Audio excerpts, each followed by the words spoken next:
오늘 저희가 함께 나눌 하나님 말씀은 요나서 1장에 있는 말씀입니다. 오늘 함께 살펴볼 말씀은 요나서 1장 1절부터 6절에 있는 말씀입니다. 요나서 1장 1절 2절에 보면 이렇게 기록되어 있습니다. 여호와의 말씀이 아미떼의 아들 요나에게 임하니라. 이르시되 너는 일어나 저 큰 성읍 니느웨로 가서 그것을 쳐서 외치라. 그 악독이 내 앞에 상달하였음이니라 하시니라. 이야기 뭐 다 잘 아시죠? 요나 이야기. 요나는 아미떼의 아들이라 성경은 소개하고 있습니다.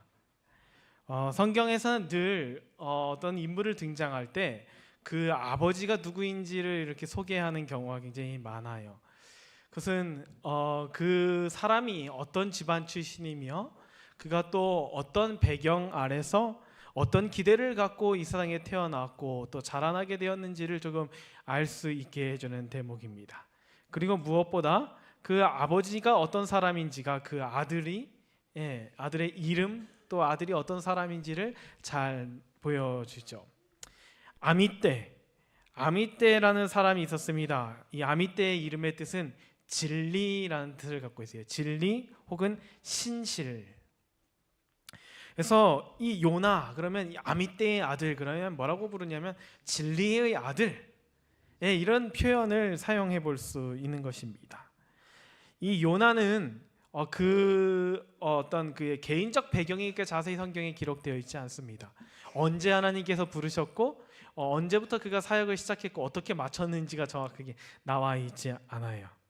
그런데 이 요나는 어쨌든 선지자였고 그 다음에 그냥 선지자도 아니고 되게 그 당시 잘 나가는 선지자였습니다. 그 힌트를 우리가 열왕기 하에 있는 말씀에서 한번 찾아볼 수 있어요. 한번 함께 보시겠습니다. 열왕기하 14장 25절에 보면 요나가 했던 그 사역에 대해서 이렇게 표현하고 있습니다.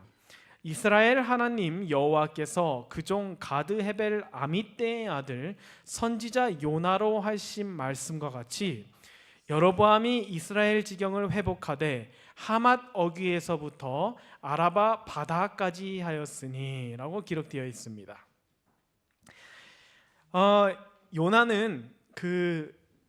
요나가 이제 선지자로 봉사했을 당시에 그 나라의 북방 이스라엘 왕국의 왕은 여로보암 2세였습니다. 여로보암이 두 명이에요. 여로보암 1세 북방 이스라엘 초대 왕, 그리고 훗날 등장하는 여로보암 2세 왕이 있었습니다. 이 여로보암 2세는 치세가 꽤 길었습니다. 그리고 이렇게 뭐라고 할까요? 많은 왕들과는 다르게 나름 태평성대를 이뤘던 이 시기가 바로 요나가 활동하고 여로보암 2세가 나라를 다스렸을 때예요. 지금 이 당시에 근동지방의 전국이 어떻게 흘러가고 있냐면 아시리아라고 하는 세계 최강대국이 지금 등장해서 근동지방을 지배하고 있었습니다.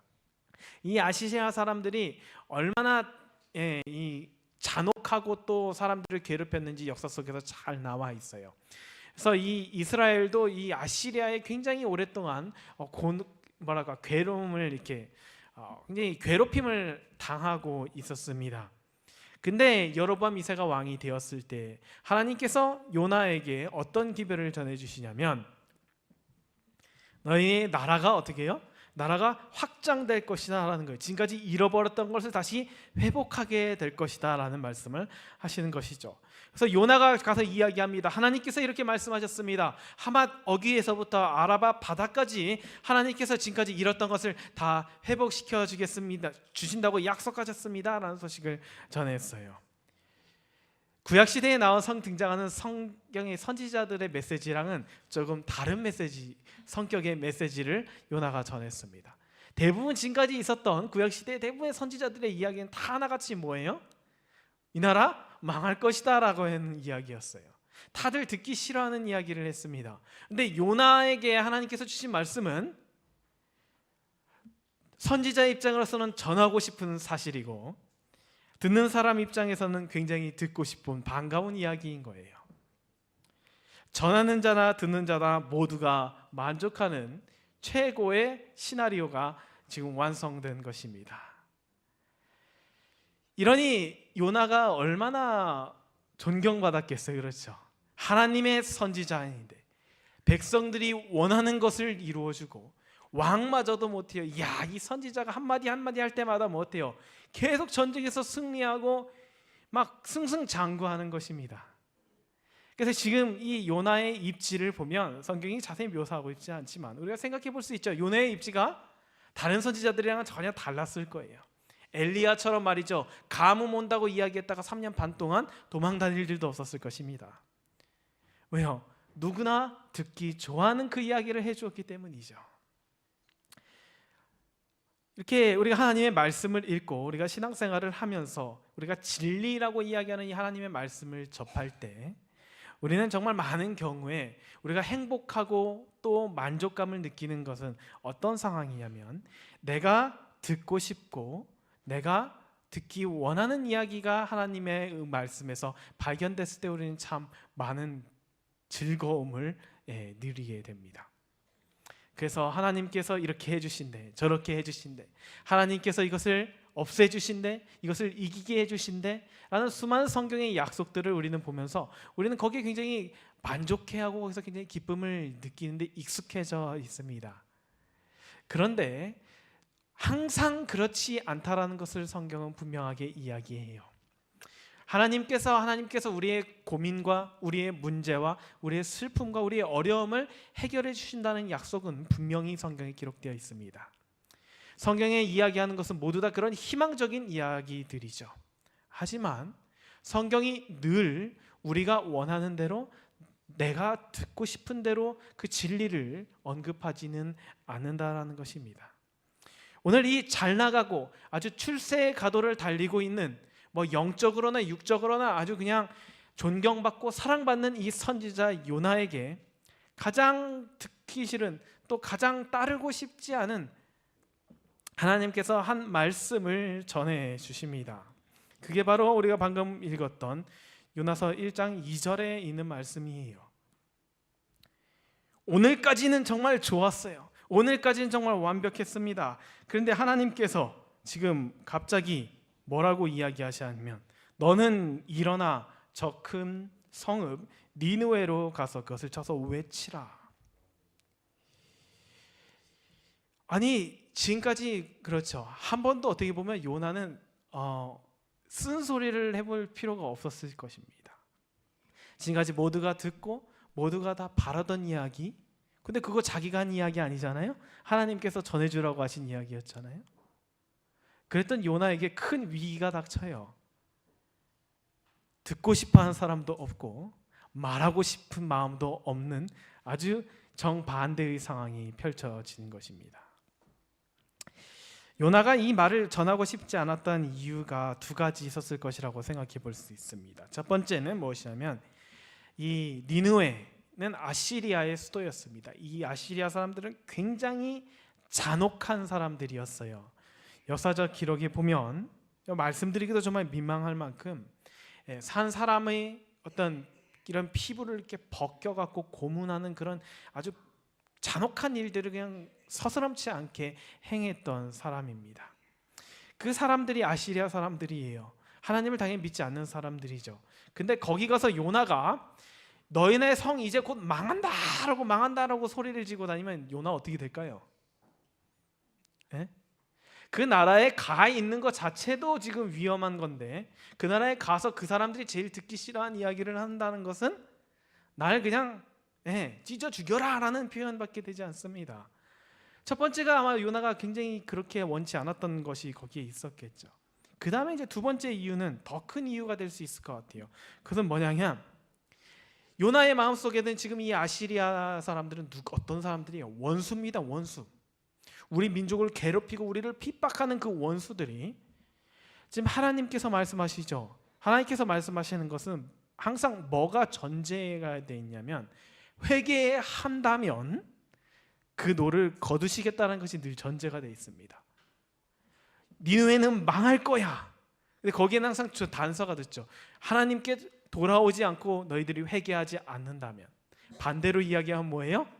그들이 회개하고 그들이 하는 것을 멈춘다면 하나님께서 그 성을 멸하지 않으실 거라는 것입니다. 아마 요나의 마음속에 그런 생각이 들었을까? 만약 이 사람들이 혹시나라도 만약에 하나라도 회개하면 큰일이죠. 저 망해도 싼 그쵸? 저 악독한 저 무리들이 망하지 않고 또 다시 기회를 얻게 된다면 이거는 못합니까? 절대 받아들일 수 없는 어떤 현실이죠.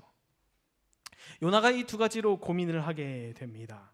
그러면서 요나가 결정을 내리게 되죠. 여러분 잘 아시는 것처럼 3절 말씀에 보면 요나가 도저히 이것은 받아들일 수 없어요. 지금까지 하나님의 말씀을 전하라는 건 다 전해봤지만 이거는 못하겠습니다 하고 하면서 하나님의 얼굴을 피하려고 일어나 다시스로 도망하려 하여 욥바로 내려갔더니 마침 다시스로 가는 배를 만난지라 여호와의 얼굴을 피하여 그들과 함께 다시스로 가려고 배삭을 주고 배에 올랐더라. 요나는 지금 하나님을 피해서 갑니다.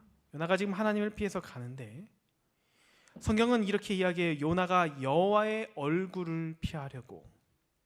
사실 요나가 하나님 자체가 싫었던 것은 아니에요. 뭐가 싫었어요? 하나님이 시키신 요 일이 싫은 거죠. 그 전까지 일은 좋았어요. 그리고 앞으로 시키실 일도 이것만 아니면 다 좋아요. 근데 요거는 안 되겠다라는 것이죠. 여러분 우리가 주님 하나님을 믿다 보면 우리가 살아가다 보면 때로는 이런 일들이 가끔 등장할 수 있습니다. 그렇죠? 이거는 아닌 것 같아요. 하나님이 내가 이것도 하고 저것도 하고 저것도 다 할게요. 근데 이거는 저한테 시키지 마시고 뭐 다른 장로님한테 시키시거나 뭐 집사님한테 시키거나 아니면 목사님 보러 하라고 해요. 라는 일들이 우리 가운데 우리 삶 속에 분명히 존재할 수 있습니다. 요나도 오늘 그런 일을 맞닥뜨리게 된 거예요. 그리고 그 일을 피해 갑니다. 그런데 하나님께서 뭐라고 이야기하시면 너는 그 일을 피한 것이 아니야 나를 피해 가는 거야 라고 이야기해요. 나의 존재를 넌 지금 무시하고 있어라고 하나님께서 이야기하십니다. 여러분 이게 우리가 거절할 때는 항상 얼굴을 잘 못 마주치게 돼 있어요. 제가 이제 우리 아이들과 이렇게 오후에 이렇게 프로그램을 하다 보면 애들이 제가 자기 재밌는 걸 얘기하잖아요. 그러면 다 저를 쳐다봐요. 막 집중해서 하다가 이제 뭐 이렇게 잘 맛있게 만들어 놓고 자 이제 밥 먹자 기도할 사람 딱 그러면 바로 이럽니다. 어떻게든 눈 안 마주치려고. 거절의 의사는 항상 그런 거예요. 그렇죠? 얼굴을 피해요. 지금 요나가 지금 하나님과 눈을 마주치고 싶어 오는 거예요. 왜냐하면 하나님 눈을 보고는 못 얘기 못 하겠거든요. 그래서 하나님이 안 보이는 곳, 내 눈에서 하나님이 보이지 않을 만한 것을 완전히 잊을 수 있는 것을 택합니다. 그것이 뭐냐면 다시스라는 곳이었어요. 이 다시스는요. 여기 보면 지도에 보면 다시스와 욥바, 지금 배를 탈 욥바의 거리가 지금 니느웨와의 거리에 비교해 봤을 때 훨씬 깁니다. 그렇죠? 거의 4배 이상의 길이가 훨씬 더 멀어요. 그렇죠? 그것도 지금 직선으로 연결되니까 그렇죠. 이제 배를 타면 더 길어집니다. 그러니까 지금 이 누구예요? 이 요나는 지금 하나님을 보지 않겠다고 지금 막 미친 듯이 고개를 돌리는 중인 것입니다. 나 이건 절대 아니에요 하나님. 그러면서 고개를 돌리기 위해 다시스를 선택하죠. 근데 이 다시스 여러분 한번 생각해 보세요. 지금이야 뭐 우리가 막 여행을 자주 하지만 이 당시 욥바랑 다시스는 2,500마일 수천 킬로미터 떨어져 있습니다. 욥바에서 다시스로 가는 배가 뭐 얼마나 자주 있을까요? 제가 생각했을 때는 한 달에 한 번도 안 있을 것 같아요. 왜냐면 옛날에 배로 여행하려면 그렇죠. 막 2달, 3달 기다려가면서 짐이 가득 싣기까지 기다렸다가 배가 떠나죠. 최대한 많이 싣고 가야 그나마 이윤이 남기 때문에 배들은 늘 그렇게 움직였습니다. 근데 하필이면 아주 공교롭게도 신기하게도 요나가 다시스로 가려고 하는 그때 욥바에 갔더니 그 배가 딱 있는 것이에요. 성경은 그래서 마침 다시스로 가는 배를 만났다라고 이야기합니다. 이 이야기가 우리에게 주는 한 가지 중요한 또 분명한 우리를 일깨워주는 분명한 한 가지 사실이 있습니다. 그것은 무엇이냐면 우리가 주님께로 멀어지려고 할 때, 우리가 죄를 지으려고 할 때 항상 찾아오는 것이 있는데 그것을 뭐라고 부르냐면 불의한 행운이라고 불러요. 꼭 그때 왠지 이것도 하나님의 길인 것 같이 생각이 착각될 만큼 기가 막힌 타이밍에 사탄이 배를 쓱 정박해 놓습니다. 그래서 타는 거예요. 제가 한번 상상의 나래를 막 펼쳐봤으면 제 이야기입니다. 요나가 다시스를 왜 떠올리게 됐을까? 분명히 이름은 어디선가 들어봤을 거예요. 첫 번째, 그렇죠? 아예 모르는 데를 가려고 하진 않았겠습니다. 아니면 주변에 물어봤겠죠. 여기서 뭔데? 근데 솔직히 그렇잖아요. 선지자가 갑자기 떠난다 그러면 뭐 돼요? 의심받잖아요. 그러니까 뭐 돼요? 뭐 만들어내야겠죠. 어쩌면 뭐 어느 날 뭐 이렇게 지난번에 뭐 어디 시장에 나갔다가 뭐 요파 항구에 나갔다가 우연히 이렇게 만나게 된 사람이랑 식사를 같이 했는데 그 사람이 다시스에서 온 상인이에요. 그 사람이랑 이야기하다가 뭐 하나님 이야기도 조금 하고 뭐 이렇게 이야기하다 헤어졌을 수도 있을 것 같아요. 그래서 어디로 가지? 그러다 다시스, 그때 만난 사람이 다시스 산다 그랬는데 그 사람들한테는 집 떠나면서 뭐라고 이야기해야 돼요? 나 하나님 피해 도망간다 이야기할 수 없잖아요. 뭐 나름 핑계를 대겠죠. 뭐 다시스에 뭐 내가 그때 상인을 만났는데 그 사람이 성경 공부를 하고 싶은데 여기를 자주 못 온다네. 그 내가 가서 좀 성경 공부 좀 시키고 하나님 좀 가르쳐. 뭐 이런 핑계를 댈 만한 자기만의 구실이 있었을지 모르겠습니다. 마음에. 어쨌든 요바에 도착했을 때 기가 막히게 못해요. 마치 필연인 것처럼 마침 사탄이 정박해 놓은 배가 그것을 다 그를 기다리고 있는 것이죠. 그리고 그가 탑니다.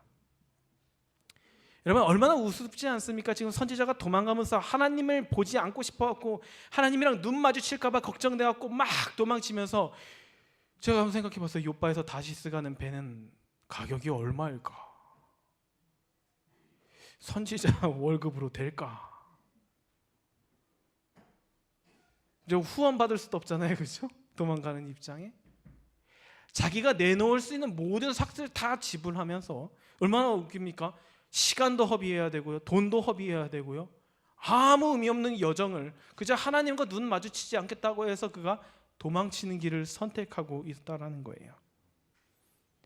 그런데 기가 막히게 사탄은 그 배를 딱 그 타이밍에 그 항구에 정박해 놓고 그가 타기만을 기다렸다는 것이죠. 아기가 탁탁 들어맞습니다. 전문 용어로 뭐라 그래요?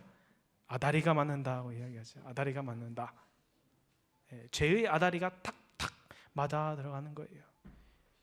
그러니까 이제 착각하게 될 이 정도 되면 착각이 들어요. 이건 뭐야? 다시스에 혹시 뭐 할 일이 있나?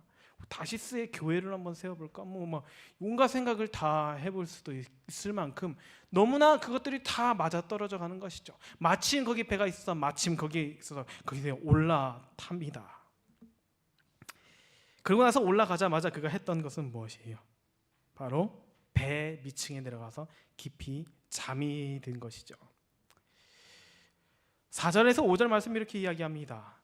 여호와께서 큰 바람을 바다 위에 내리시매 바다 가운데서 큰 폭풍이 일어나 배가 거의 깨지게 된지라. 사공들이 두려워하여 각각 자기의 신을 부르고 또 배를 가볍게 하려고 그 가운데 물건들을 바다에 던지니라. 그러나 요나는 배 밑층에 내려가서 누워 깊이 잠이 든지라. 요나는 자고 있었습니다. 근데 참 얼마나 졸렸는지 모르겠지만 대단한 사람이에요. 배가 막 가라앉지 막 흔들리는데 어느 정도면 거의 깨지게 되는 수준이라는 거예요. 거의 깨지게 됐다는 건 막 밑에 배 밑에서는 막 작작 소리가 나고 그죠? 뭐 뒤틀리는 소리와 막 그냥 막 위에서는 막 물건이 굴러다니고 막 하는 소리가 막 하는데 그냥 거기서 자고 있는 것입니다.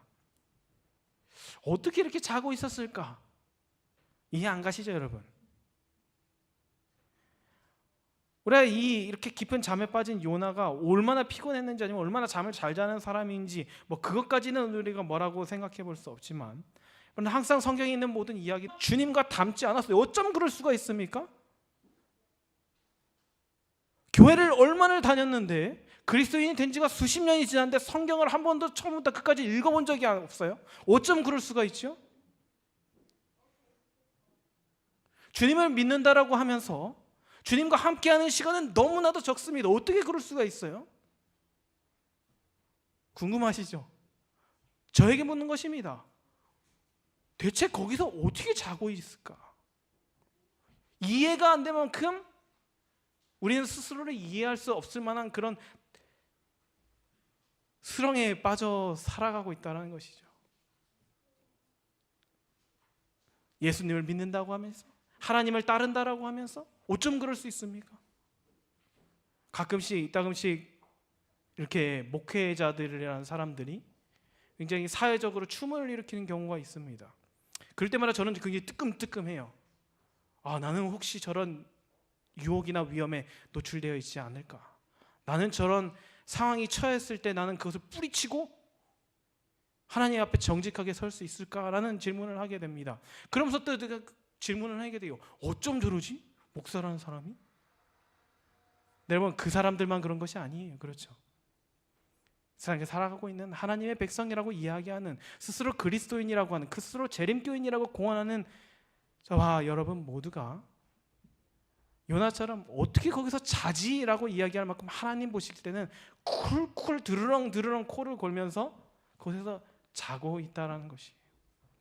그래서 주님께서는 지금 그를 깨우시기 위하여 폭풍을 보내십니다. 일단 배를 흔들어요. 일어나봐 좀. 배를 흔드는데 일어나야 안 일어나요. 도저히 일어나질 않습니다. 거기서 깊이 잠이 들어요. 그러자 어떤 사람들이 그 전선을 봅니다. 이제 물건을 던지려고 막 창고로 내려가 보니까 창고 밑에 사람이 있네요. 자고 있네요. 그래서 선장에게 이야기해요. 저기 어떤 희한한 사람이 자고 있다. 선장이 내려가 봅니다. 그래서 그 자는 요나를 깨워요. 야, 어찌하면 너 대체 어떻게 지금 이 상황에서 잠이 오냐? 빨리 일어나 갖고 너도 빨리 네가 믿는 신에게 기도해라. 혹시 너의 신이 우리를 구원해 주지 않겠느냐라는 질문을 하게 됩니다. 일어나! 이거 어디서 많이 듣던 이야기예요. 요나가 선지자께서 늘 배웠던 이야기잖아요. 선지자는 무엇하는 사람이다? 백성을 깨우는 사람이다. 선지자는 무엇하는 사람이다? 백성을 주님께 돌아가도록 하는 사람이다.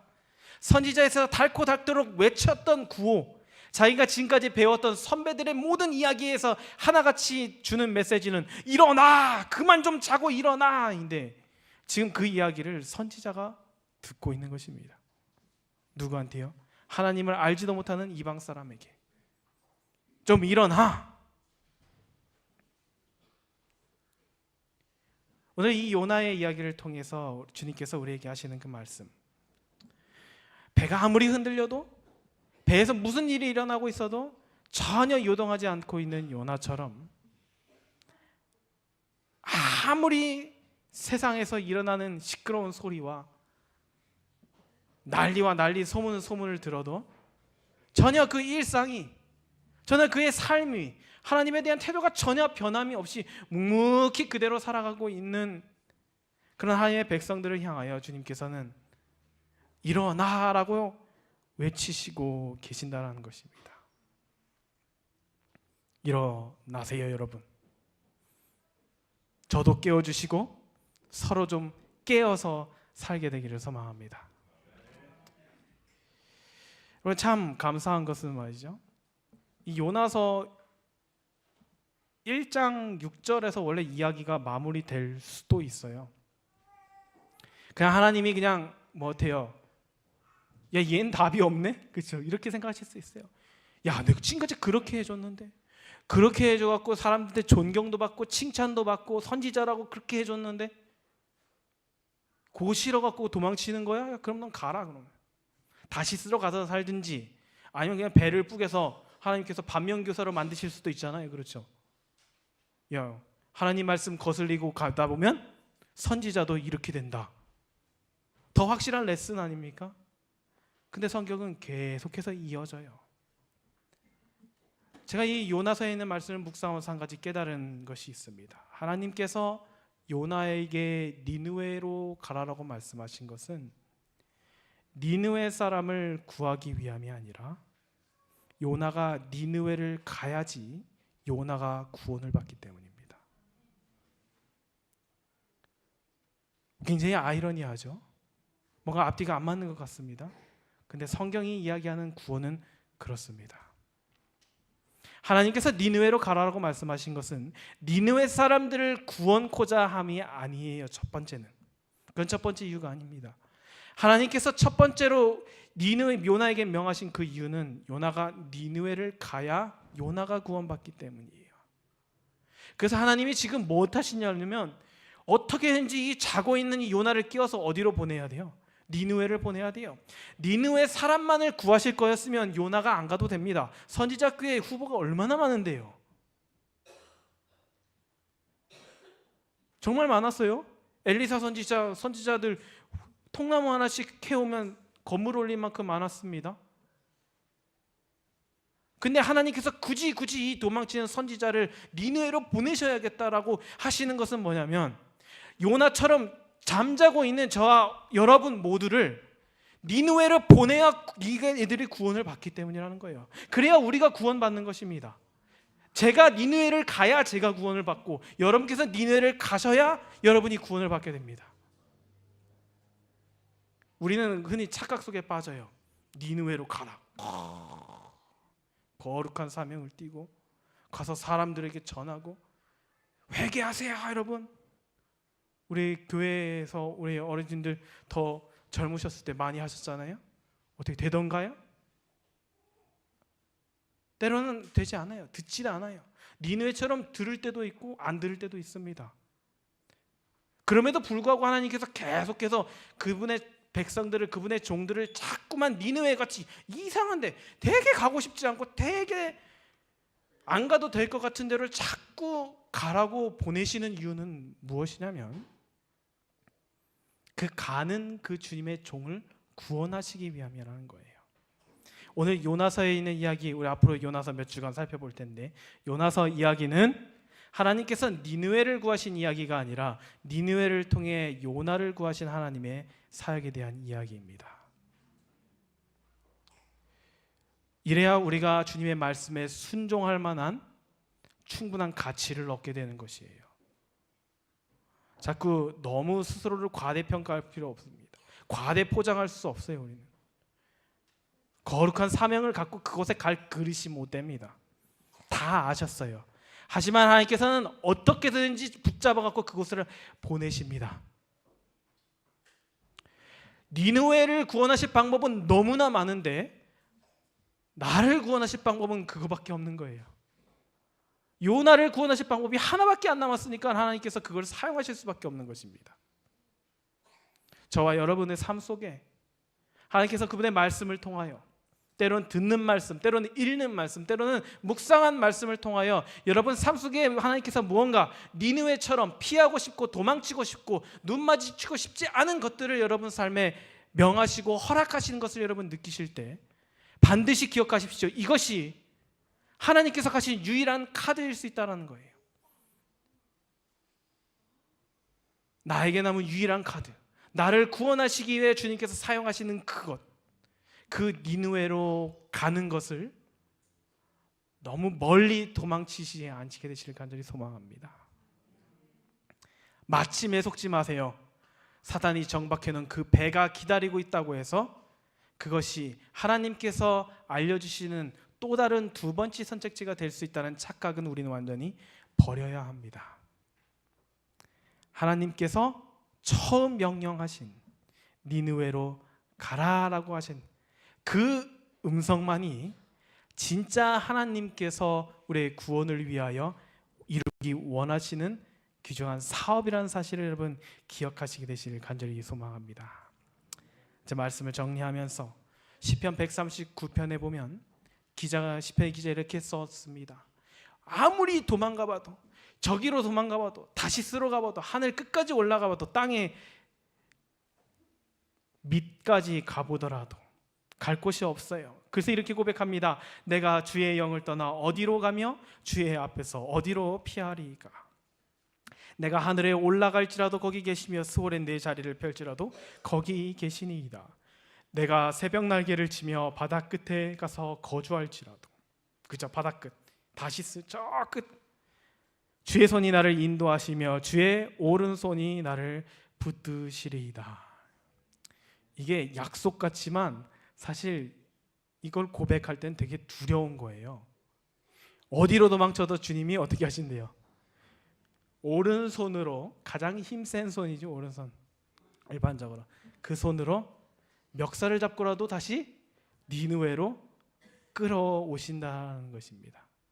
그러니까 그것을 인정하는 거예요. 아, 어디로 가도 도망칠 데가 없구나. 여러분, 우리는 어차피 이미 니느웨로 가라는 명령을 받았습니다. 물론 하나님께서 진짜로 죽을 만큼 우리가 목숨을 던질 만큼 나는 죽어도 안 가겠다라고 하면 하나님께서 강제로 그것을 보내실 수는 없어요.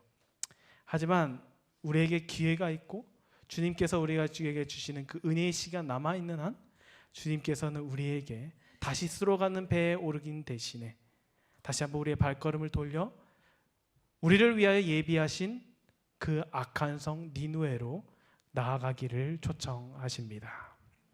우리 하나님께서 부르시는 그 부르심에 여러분 마음으로 응답하게 되시기를 소망합니다. 다시스가 아니라 니느웨. 니느웨에 뭐가 있다?